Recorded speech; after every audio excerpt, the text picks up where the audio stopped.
aquí? Ya, estamos aquí con mi tío Luis Millaqueo. Estamos viendo cómo toca la chuchuca porque él es una persona que ya hace mucho tiempo toca la chuchuca. Así que él lo está enseñando un poco como nosotros estamos aprendiendo. Él lo está enseñando un poco de los toques que se hacen con el cultrún, ya sea para los diferentes ritmos que hay.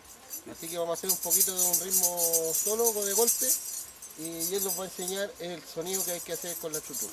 Vamos. Ya.